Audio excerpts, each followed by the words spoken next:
Doctor Who has always had a weird and wonderful assortment of characters, but Rani was recently mentioned in the new Doctor Who series premiere episode. As such, we have to take a look at who this character is, just in case they may appear in an upcoming episode. We know what Russell T Davies is like. Dropping something big like this could mean a lot for fans. So, welcome to Doctor Who Explained.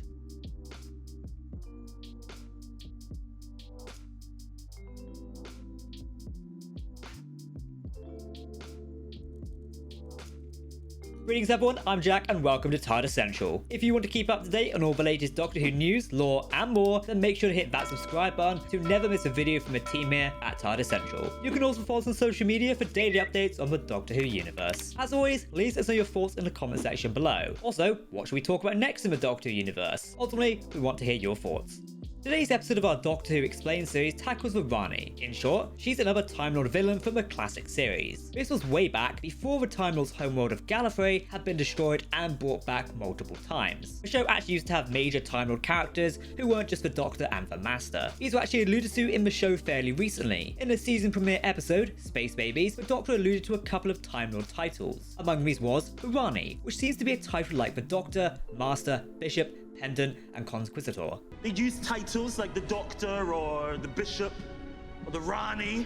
I guess we'll never actually learn their proper full name, much like most of the Time Lords in the show. Nonetheless, Rani was a title employed by a character who's been missing from the show for a long time. Much like other classic Time Lord villains such as the Monk and the Master, Rani was seen as playing around with history and trying to conquer the Earth. Gallifrey's produced some real nasties in that regard. She was introduced during Colin Baker's reign as a 6th Doctor in The Mark of the Rani. With a couple of TV episodes to her name, a handful of expanded media appearances, loads of right issues, and a potential return now seemingly on the cards, it's a great time to take a look back at who one of the most underrated characters in the show actually is.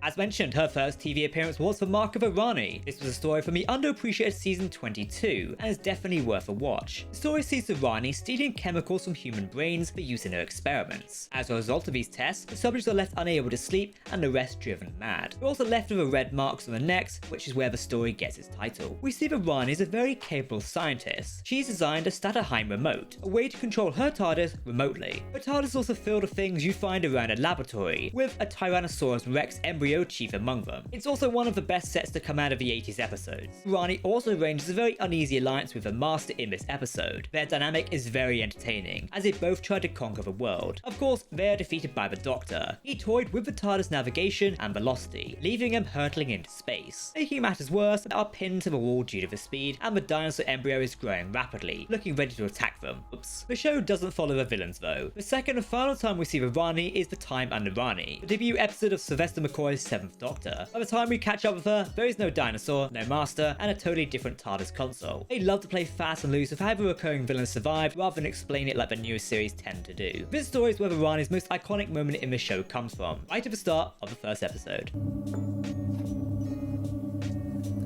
Leave the girl.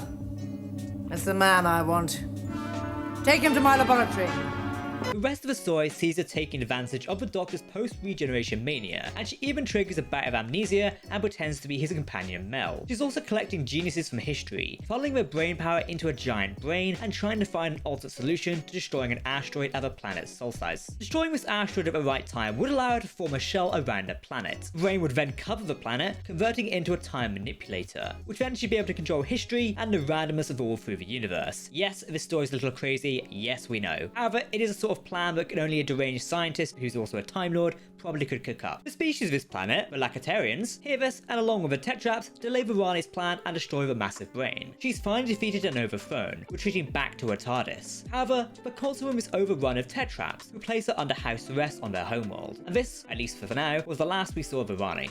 While most of us Whovians don't love to acknowledge this too much, there was another televised appearance of Rani, and a lot of other characters too. This was in an episode called Dimensions in Time. It was a children lead crossover with EastEnders, which produced for the show's 30th anniversary in 1993. Yes, I can't believe we're talking about EastEnders in a Doctor Who Explained video, but here we are. The production of this could well warrant a whole video of its own, but you know, time's short and I don't want to speak about EastEnders. Don't blame me. To put it simply, Rani has opened a time tunnel trying to trap the Doctor, who's now cycling through their incarnations in a time loop. Somehow, the companions villains are randomly cycling as well. It's a bad of debatable canonicity, but it's weirdly fun. With a total lack of continuity, Rani's Tardis is completely different. She's also now got a companion called Syrian, who might be familiar to Big Finish listeners as his voice actor for Morbius, Samuel West. After the events that truly defy rational explanation and my eventual brain power, sweetly including the only on-screen meeting between the 6th Doctor and the Brigadier, Rani is also sent into the time tunnel. The day is saved, but Doctor all going to be fine, and Rani is never to be seen or heard of from again. And I'm left wondering if we're actually going to include EastEnders footage in this video. Hopefully not.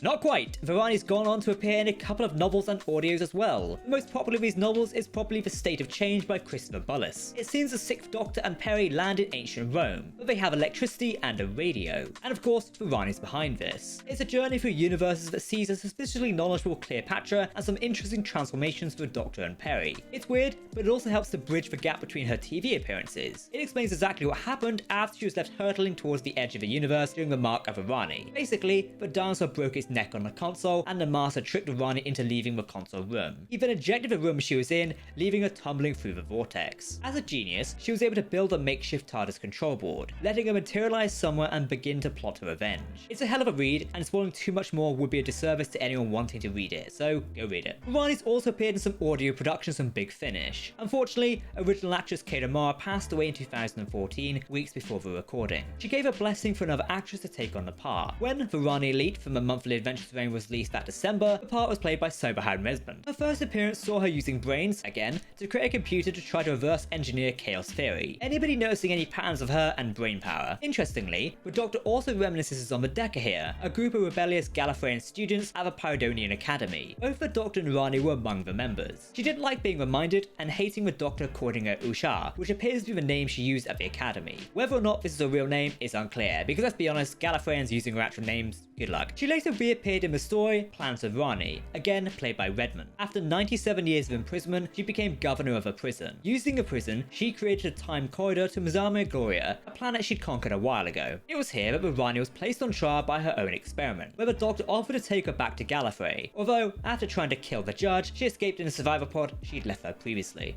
Okay, well now I can finally say it, that was the last we ever heard of Redmond's Rani.